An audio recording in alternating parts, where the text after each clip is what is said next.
Aujourd'hui, donc un sujet très important donc, pour la pratique de la médecine générale donc, quotidienne dans nos cabinets, qui est la conduite à tenir devant un épanchement articulaire aigu du genou. Bon, excusez-moi, donc j'ai cité aigu, mais un épanchement articulaire donc, du genou. Donc je vais... Oui. Ah, très bien. D'accord. Je vais tout de suite donc, donner la parole donc, au professeur donc, pour aborder ce sujet. Donc, et en votre nom, encore une fois, donc, je le remercie pour d'être présent parmi nous et aussi, donc, professeur Bezay, connu toujours par votre disponibilité dans le cadre de la formation continue. Merci beaucoup.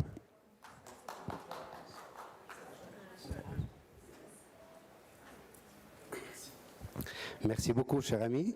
Je remercie le comité d'organisation de m'avoir invité à ce 4e congrès maghrébin. Et par la même occasion, je souhaite la bienvenue à nos collègues maghrébins ici présents. Et donc là, pour faire vite, donc je crois qu'on va passer directement au vif du sujet. Donc là, la conduite à tenir devant un épanchement articulaire de genou, ça vous le savez. L'épanchement articulaire de genou, c'est une situation qui est fréquente en pratique. Donc on voit beaucoup de malades qui viennent pour ça. Et donc là, et vous, essentiellement le médecin généraliste, je suis sûr et certain qu'il est confronté à ce type de pathologie. Donc la démarche diagnostique devant un épanchement articulaire de genou, donc il passe par un interrogatoire minutieux, un examen clinique, donc et du genou, mais également un examen complet, somatique, et bien sûr la ponction articulaire, donc qui reste quand même un geste simple, mais qui nécessite une asepsie très rigoureuse et qui fait le diagnostic. Donc c'est quelque chose de fondamental devant un épanchement articulaire de genou. Et bien sûr, très souvent, on a recours à des bilans radiographiques, notamment le couple radiographie standard échographie. Échographie, c'est très important, on va le voir. Et bien sûr, très rarement, on a recours à une imagerie encore plus sophistiquée, l'IRM, le scanner, et la biopsie synoviale médicale. Très rarement, parfois dans certaines situations, on est obligé d'aller faire une biopsie synoviale pour faire le diagnostic exact de cette monoarthrite. Donc là, je vous ai préparé le cas clinique, un patient de 54 ans qui n'a pas d'antécédent pathologique, qui souffre de gonadie droite sans facteur déclenchant, et vous l'examinez, vous trouvez un épanchement articulaire de genou. Donc je vais vous demander quels sont les signes cliniques d'un épanchement articulaire de genou. Le choc rotulien, ou bien signe de flot, le gonflement de genou. Donc en fait, tout dépend de l'importance de l'épanchement. Si l'épanchement est très important, vous le voyez, donc là c'est cliniquement, on le voit. Donc là, il y a pratiquement une disparition des reliefs osseux, donc on voit ni rotule, ni rien du tout. Donc c'est un épanchement important, globuleux, en fer à cheval, d'accord. Donc ça c'est à l'inspection, on le voit, avec le genou qui est enflissable, hein. Tellement l'épanchement est très important que le patient n'arrive pas à étendre son genou. Donc ça, c'est en général, ça ne pose pas de problème. Par contre, quand l'épanchement est de faible importance, c'est vrai, donc ça, ce n'est pas l'inspection, c'est la palpation. On a quelques éléments de l'inspection.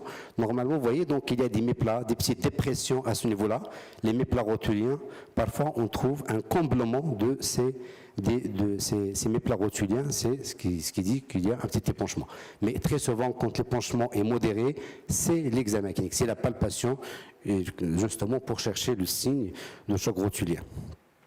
Bien sûr, une fois qu'on a l'épanchement, c'est clair qu'on va passer par l'interrogatoire. Donc on va avoir un peu des renseignements sur l'âge, l'état du patient, surtout l'état justement, est-ce qu'il est diabétique, est-ce qu'il n'a pas d'hépatopathie chronique, est-ce qu'il n'a pas une maladie chronique, d'accord, les médicaments, est-ce qu'il prend des médicaments au long cours, les corticoïdes au long cours, des immunosuppresseurs au long cours. Donc c'est comme ça qu'on déjà on pense aux étiologies et pour poser des questions.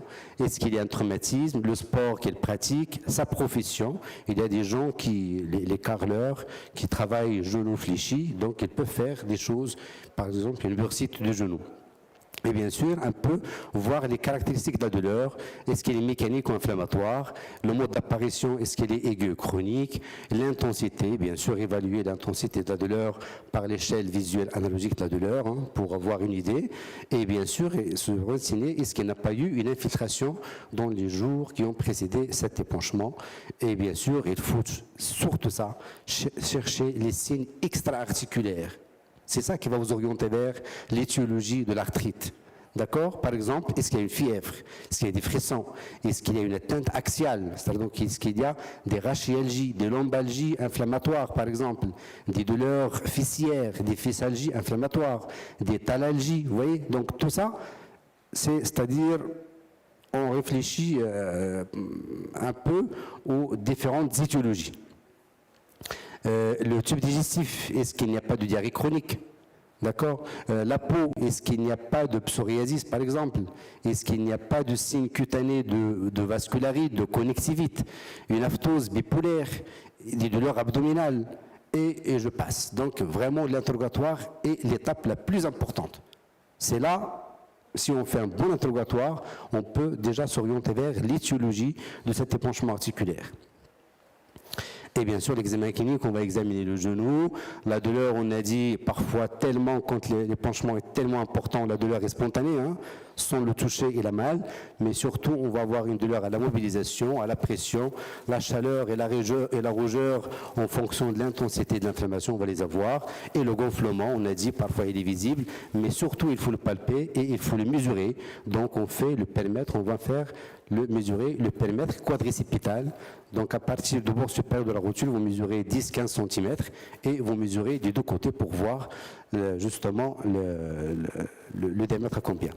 Et bien sûr, l'examen somatique complet. Donc là, je vous montre comment on fait la recherche de choc rotulien. Donc avec les deux mains, voilà, donc avec les deux mains, on empalme le genou avec les deux mains, d'accord, pour chasser le liquide du cul-de-sac sous-quadricipital. Et avec l'index en crochet, on percute la rotule et elle va percuter la trochlée et on va entendre un petit bruit, ce qu'on appelle le choc rotulien ou bien le signe de glaçon, comme ce que vous avez dans l'hépatomégalies par exemple. D'accord? À côté du genou, donc on palpe l'épanchement articulaire. Quand l'épanchement est très important, il ne faut pas se limiter à la face antérieure. Il faut voir ce qui se passe à la face postérieure aussi. Il faut voir justement le creux poplité. Parfois, il y a une tuméfaction du creux poplité. Et parfois même, vous tombez sur une masse au niveau du creux poplité avec une jambe, une grosse jambe. Une grosse jambe, ça vous évoque quoi? Phlébite, c'est l'urgence, mais un tableau de pseudophlébite, c'est le kyste poplité rompu. C'est un diagnostic différentiel. Quand vous avez une grosse jambe, il faut palper, c'est vrai, la phlébite, c'est l'urgence, mais il faut palper le genou. Si vous avez un épanchement au niveau du genou, il faut voir, est-ce que ce n'est pas un kyste poplité rompu? C'est le tableau de pseudophlébite. D'accord? Et vous aurez même un œdème unilatéral. Quand vous avez un œdème unilatéral d'un membre, il faut voir le kyste poplité, il faut voir le creux poplité, est-ce qu'il n'y a pas de kyste poplité à ce niveau-là. Et bien sûr, la ponction articulaire, on a dit, c'est le prolongement de l'examen clinique. Donc, une fois qu'on examine, on termine, on va absolument faire notre ponction articulaire. C'est ça qui va nous orienter vers l'étiologie de cet épanchement. Et quand est-ce qu'on va faire la ponction? Elle est systématique si l'épanchement il est évident, avec des signes de mauvaise tolérance. Donc, un gros épanchement avec un frisson de genou, il faut soulager le patient. Hein. Donc, le fait de ponctionner, ça soulage déjà le patient. En urgence, si vous suspectez une arthrite septique. Donc, s'il y a des signes qui vous orientent vers l'arthrite septique, la fièvre associée, des frissons, ça, c'est clair qu'il faut faire une ponction en urgence. Où est-ce qu'il faut ponctionner? Le point de ponction consensuel, c'est 1 cm sur le bord supérieur externe de la rotule. Donc, avec le pouce, avec un doigt, on subluxe la rotule pour repérer le coin supérieur externe, d'accord? Et vous faites 1 cm au-dessus de coin supérieur externe. D'accord? Et il faut ponctionner de façon parallèle à l'axe de la table. Donc il ne faut pas ponctionner comme ça oblique. Il faut être parallèle au plan de la table. D'accord? Et bien sûr, on a dit il faut subluxer la rotule vers soi. Donc quand on subluxe la rotule, qu'est-ce qu'on fait? On ouvre un petit peu cet espace.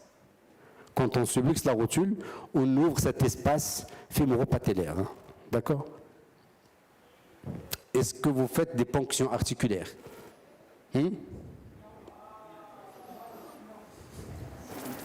Non, on peut le faire. Hein. Tout le monde peut faire une ponction à condition. L'asepsie, s'il vous plaît, l'asepsie rigoureuse. C'est ça le plus important. Mais tout le monde peut faire une ponction articulaire, surtout quand l'épanchement est très important.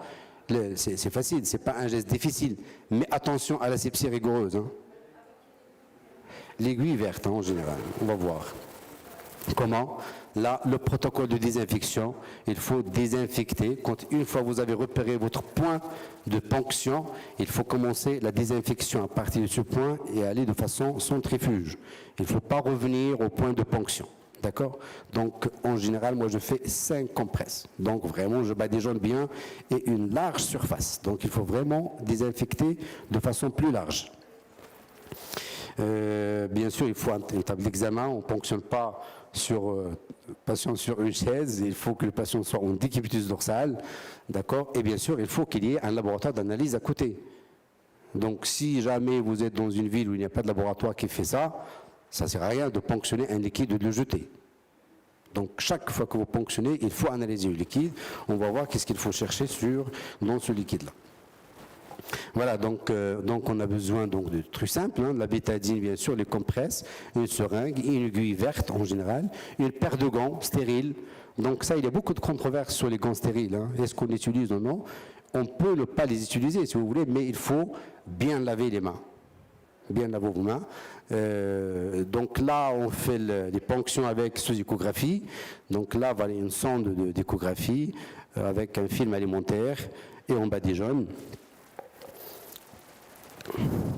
Et bien sûr, avant de ponctionner, il faut voir attention aux contre-indications de la ponction. L'infection ou une dermatose aussi de ponction, bien sûr. Une bactériémie suspectée, si le patient, justement, l'interrogatoire, c'est ça qui va vous... S'il n'y a jamais des frissons, attention, hein, c'est des bactériémies.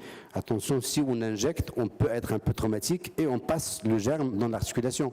Les troubles de la coagulation, coagulopathie au traitement anticoagulant, quoique le traitement anticoagulant, ce n'est pas une contre-indication absolue. On peut ponctionner sous AVK à condition que l'UNR soit dans la fourchette. 1,5 et 2, thrombopénie inférieure à 50 000, un matériel prothétique bien sûr, une prothèse, une instabilité majeure de l'articulation, une suspicion de fracture interarticulaire. Donc là, ce n'est pas la peine de ponctionner. Donc voilà, donc, on a dit il faut subluxer la rotule de telle manière à ouvrir donc, cet espace fémoro-patellaire et être de façon parallèle à l'axe de la table. Donc là, je suis en train, donc j'ai ponctionné et voilà. Donc, je retire un liquide jaune citron. Donc, une fois qu'on ponctionne, il y a 3 tubes pour les analyses. Se rappeler des 3C, la cellularité dans un tube EDTA, bouchon rouge, des cristaux dans un tube sans additif, minimum 0,5 ml, et une culture effrottée avec coloration de grammes sur un tube stérile pour la bactériologie. Donc là, 3 tubes, les 3C. Cellularité, cristaux et culture sur milieux normalement ordinaires et spéciaux. Et bien sûr, une fois qu'on ponctionne, on va analyser l'aspect macroscopique. Le liquide, comment il est-ce qu'il est visqueux? Déjà, quand on ponctionne, on va voir un peu la viscosité du liquide et l'aspect macroscopique du liquide articulaire. On va demander une étude cytobactériologique, examen direct post-culture et la recherche de microcristaux qu'on va détailler par la suite. Bon, l'échographie. L'échographie est très importante. Nous, maintenant, on fait tout pratiquement sous échographie parce que c'est vrai, ça nous aide et on est à l'aise hein, quand on fait l'échographie. Vous voyez, donc là, c'est un épanchement articulaire. Vous voyez, donc, qu'est-ce qu'on voit? Une synovite hypertrophique. Parce qu'il arrive parfois qu'il y ait un épanchement, vous mettez une aiguille, vous retirez rien du tout. C'est-à-dire que vous êtes là. Vous êtes dans une villosité synoviale. Vous voyez, donc c'est le même malade. Vous voyez, donc ça c'est arthrosique. Hein. Et là, vous voyez, donc une hypertrophie synoviale. Et donc là, une fois que si vous mettez votre aiguille là, vous n'allez rien ponctionner. Et exactement, justement, l'échographie, on voit l'épanchement, on voit derrière aussi un kyste poplité. Vous voyez, donc un gros kyste poplité. D'accord, vous voyez la communication avec l'articulation, on voit même la communication avec l'articulation. Et donc là, on est beaucoup plus à l'aise en ponctionnant cette échographie. Voilà, donc on voit, on suit l'aiguille, on évite un peu l'hypertrophie